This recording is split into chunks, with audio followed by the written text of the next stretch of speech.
किती प्रॉफिट ते सांगा आधी. मॅम निफ्टी 15,615 होती. हम्म. तेच दोन्ही कन्फ्युजन की खाली पण उतर वरती पण चढेल. तर मी 15,500 पी मध्ये 325 ला 50 क्वांटिटी बाय केली. 15,700 मध्ये 15,700 सी 319 ला 50 क्वांटिटी बाय केली. म्हणजे 644 क्वांटिटी 644 रुपये झाले. त्याच्यात 50 क्वांटिटी बाय केली तर 32,200 रुपये आपण त्याच्यामध्ये टाकले. ओके, तो ओव्हरऑल प्रॉफिट 32. नाही मी 32,200 त्याच्यामध्ये समजा आपण इन्व्हेस्ट केले. अच्छा, तुम्ही 325 इन्व्हेस्ट केले. तर मग मी नंतर काय केलं, खाली उतरत होतं मार्केट. तर मग मी काय केलं, पहिले सेल करून टाकलं. 319 ला मी बाय केलं होतं ना, तर 305 ला मी सेल करून टाकलं सी. आणि थोडासा अजून वेट केला कारण इकडे हे वाढत होतं पी. तर मग पी मी डायरेक्ट 360 ला सेल केलं. तर म्हणजे माझी टोटल अमाऊंट हे झाली 665. म्हणजे 644 मधून 665 मी मायनस केलं तर 21 रुपयाचं माझं प्रॉफिट झालं. 21 × 50 1050 रुपये. Okay okay. याला ब्रोकरेज किती लागतं मॅम ऑप्शनला? प्रॉफिट झाला 1050. 1050. ओव्हरऑल टर्नओव्हर किती झालं? बाय करताना 32,200. किती? एक मिनिट मॅम.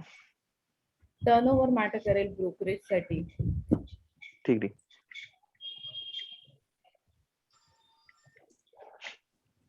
मॅम 32,200 ची इन्व्हेस्ट केली होती मी आणि 33,250 काढले. नाही, हे तर झालं, पण तुम्ही ब्रोकरचं लिमिट वापरलेलं?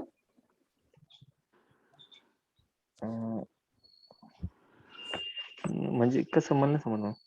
म्हणजे तुम्ही तुमच्याकडे जेवढे पैसे होते त्याच्यातच ट्रेड केला की तुम्ही ब्रोकर कडनं पण अजून पैसे घेतले? नाही जेवढे समजा आपल्याकडे तो त्याच्यामध्येच केलं, ब्रोकर कडून नाही घेतलं. नाही घेतले. मग इंट्राडे मध्ये लाख रुपयाला 50 रुपये आपलं ब्रोकरेज आहे, बरोबर आहे? ठीक आहे. सो मग 32,000 ला किती लागलं? लाख रुपयाला 50 रुपये का? लाख रुपयाला 50 रुपये. हा फॉर्म्युला नेहमी लक्षात ठेवायचा. लाख रुपयाला 50 रुपये. मग इंट्राडेला किती लागेल? 20-22 रुपये लागले असेल. काय 20-22 रुपये लागले असं. एक्झॅक्टली. प्लस टॅक्सेस म्हणजे 100 रुपये पकडून चल. अच्छा. परफेक्टली. म्हणजे तुम्ही बघितलं, जो पहिल्या दिवशी आपण रूल बघितलेला की 20-25,000 रुपीज जरी इन्व्हेस्ट केले, सगळ्यांचा हाच प्रश्न असतो ना.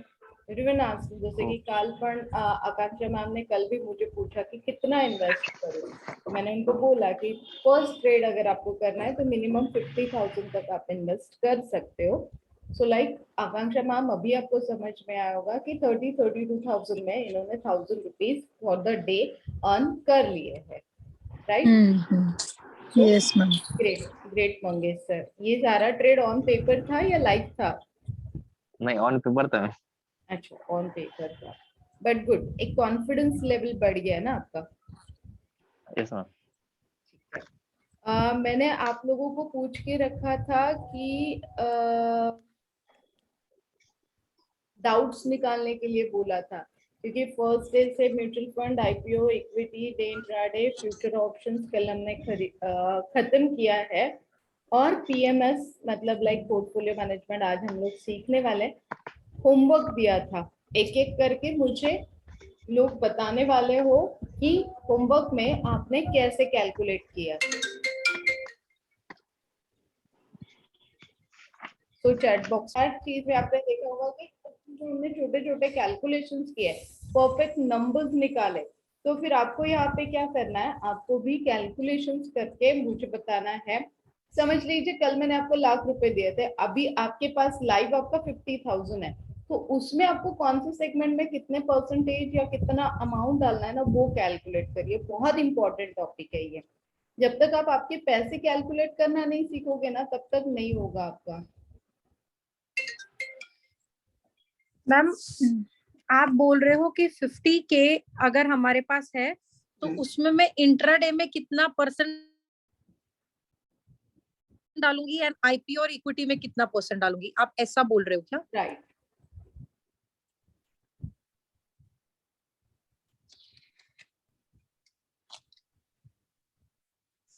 येस मंगेश सर, सांगा पटापट. पुढे जायचं, झिरो लॉस स्ट्रॅटेजी सांगायची आहे मला. टाईप नाही करू शकत आहात, इकडे सांगा. प्रियंका मॅम आवाज येतोय, एकदा परत रिकनेक्ट करा.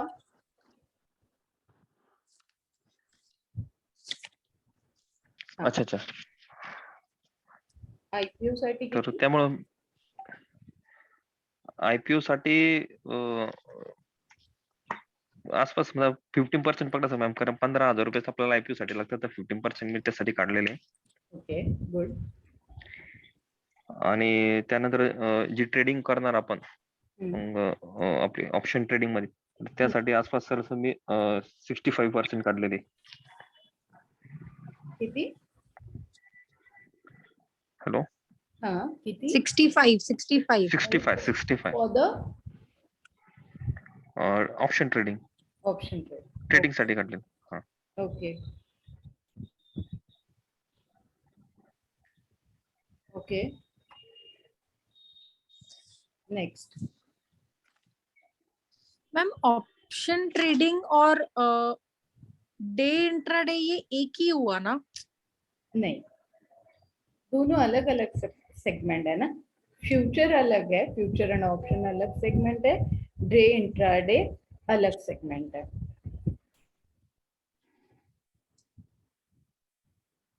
झाला 20, 15 एंड 65. तो यहाँ पे क्या गलती लग रही है आपको?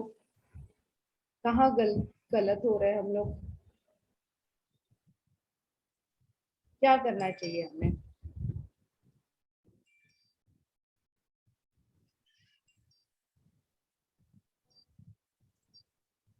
मैम अस्मिता का मैसेज आया है. रिस्क ले रहे हो ना आप, 65% रिस्क ले रहे हो. मतलब आप जो भी गेम खेल रहे हो वो बहुत बड़ा रिस्की गेम आप खेल रहे हो. ये गलत है. मतलब इसे हम लोग बोलेंगे ये गलत है. यस एवलिन, ये भी वही कर रही है. अस्मिता ने मैसेज जो भेजा है, will invest 80% in future and 20% in IPO. तो यहाँ पे आज मैं एक ट्रेड आपको जो सिखाने वाली हूँ, जो 30%, कल तक आपको एक ही चीज पता थी कि लाख रुपए अगर आप डालोगे तो आपको फ्यूचर करना पसंद आएगा, या फिर फ्यूचर में ट्रेड करना है तो 1 से 1.5 लाख रुपए चाहिए.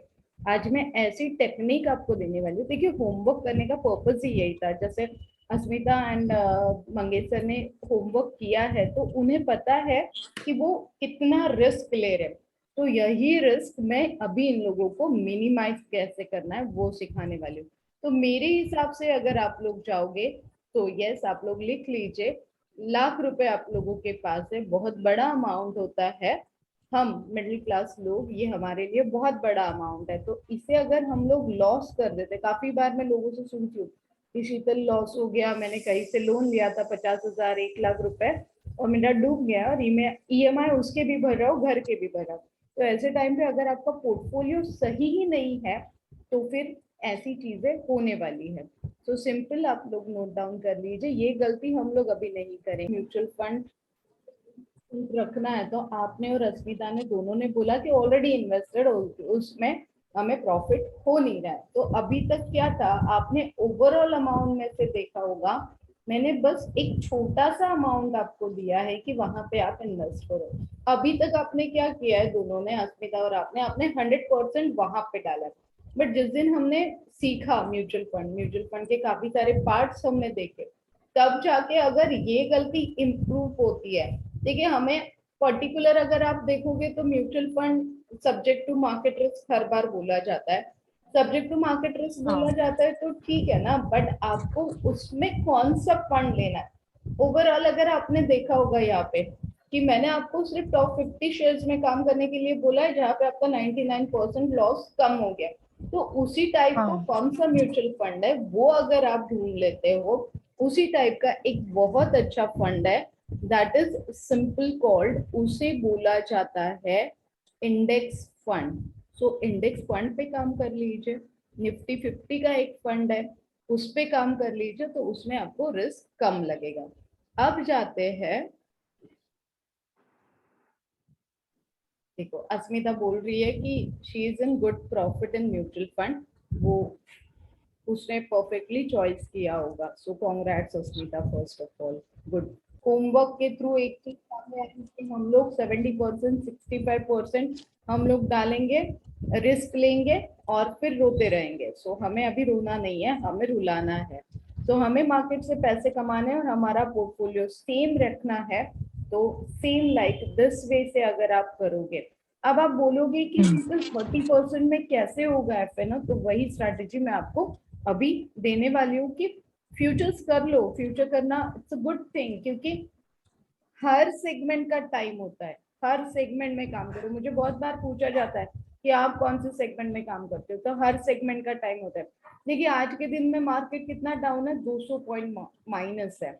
अब 200 पॉइंट माइनस है, समझ लीजिए मुझे पता है Reliance is the top gainer, मतलब कभी भी मार्केट नीचे आता है और रिलायंस को अगर मैं खरीद लूं तो वो 150 रुपए तो मुझे दे के जाएगा। वेरी सिंपल लॉजिक है। आप अगर ले लेते हो नीचे में और रिलायंस अगर 100-200 रुपए बढ़ जाता है, तो अब आपको रिलायंस कैश में खरीदना है। देखो रिलायंस है यहाँ पे, अब रिलायंस अगर 2447 है, फ्यूचर में इसका लॉस लॉट कितने का है, 250 का। आप सिंपल एक मल्टीप्लीकेशन करिए, 2450 मल्टीप्लाइड बाय 250, 2450 मल्टीप्लाइड बाय 250, कितना अमाउंट हो रहा है आपका, 6,12,500। ठीक है। तो आज के डेट में मेरे पास 6 लाख रुपए होना जरूरी था अगर मैं इक्विटी में इसे खरीदने की कोशिश करूं। बट मैं क्या कर रही हूँ यहाँ पे, मैं इक्विटी में खरीदूंगी नहीं, इसे मैं फ्यूचर में खरीदूंगी। 1,00,000-1.5 लाख रुपए के मार्जिन में मुझे 6 लाख रुपए का स्टॉक आ जाएगा, और 50 रुपए अगर उसके ऊपर मुझे मिलते हैं तो 12,000 13,000 मेरा इंट्राडे का प्रॉफिट हो जाएगा। तो आपको सेगमेंट समझना है, आपको सिचुएशन समझनी है। बाइंग सेलिंग सबको पता है, बट अगर सिचुएशन सेगमेंट के हिसाब से आप हैंडल करोगे तो डेफिनेटली आप इसी पोर्टफोलियो में with in a year 2 to 3 times इसके ऊपर अर्न कर सकते हो। वेरी सिंपल वे मैंने आपको दिया कि सिचुएशन के हिसाब से। देखो 162 माइनस है, हम अभी देख रहे थे 2448, इंट्राडे में भी आप चाहो, देखो 5% आया है। सबसे बड़ा वेटेज कौन सा स्टॉक का है, एचडीएफसी का है, रिलायंस का है, बजाज फाइनेंस का है, एसीसी सीमेंट का है। तो ये वाले स्टॉक सामने रखिए। जो कमांडिंग फॉर्मूला दिया है उसमें ये टॉप 5 या टॉप 10 लिस्ट का अगर आप लोग कैलकुलेशन करोगे तो पैसे कमाना एकदम और एकदम इजी हो जाएगा। सो ये था, तो ऐसे लग रहा है कि बहुत सही है फ्यूचर में काम करने के लिए। अगर मैं अभी जो स्ट्रैटेजी दूंगी उसके बाद में अगर आपको फ्यूचर पसंद आएगा तो आप लोग फ्यूचर में काम करोगे या नहीं करोगे? यस मैम, करेंगे ना। होंगे सर, आप तो इजी कमा लोगे। आज आपने 1,000 रुपए जो कमाए ना, तो लिख लीजिए स्ट्रैटेजी पहले। ये सिर्फ और सिर्फ फ्यूचर में होगी मंगेश सर, एवरीवन, मतलब ये ऑप्शन में नहीं होगी, ना ही ये डे इंट्राडे में होगी। ये सिर्फ और सिर्फ फ्यूचर के लिए स्ट्रैटेजी है। जीरो लॉस स्ट्रैटेजी जिसे बोलते हैं वो फ्यूचर के लिए, मनी मैग्नेट स्ट्रैटेजी जो बोलेंगे वो एफएन सेगमेंट में काम करेगी। जैसे रात में सोचना पड़ता है कौन सा वे यूज करूं कि जो आप लोग मुझे आंसर करोगे। मुझे से स्ट्रैटेजी बनानी पड़ती है, मुझे ये स्ट्रैटेजी इजी लगी है, आप लोगों को सिखाने की स्ट्रैटेजी मुझे बनानी पड़ रही है। आंसर आप सबको पता है, बट बस आपको आंसर करने नहीं है, आपको बस स्पून फीडिंग चाहिए। अभी मंगेश्वर को पता था, अस्मिता को पता है, प्रियंका मैम को भी पता है कि क्या क्यों खरीदा। 2 ही चीजें की है, बट वो पर्टिकुलर वही 2 चीजें क्यों की है, वही रेट पे क्यों की है, ये तो पता होना चाहिए ना आप लोगों को। तो सब साइलेंट उसमें क्वेश्चन आंसर करने में बड़ा मजा आता है। मुझे पता है कोई आंसर नहीं देगा, फिर भी मेरे सवाल निकल निकल के आते हैं। अब मुझे प्रॉफिट कैसे होगा ये वाले स्ट्रैटेजी में, लगाइए दिमाग। जैसे कल लगाया था ऑप्शन में, आज लगाइए फ्यूचर में।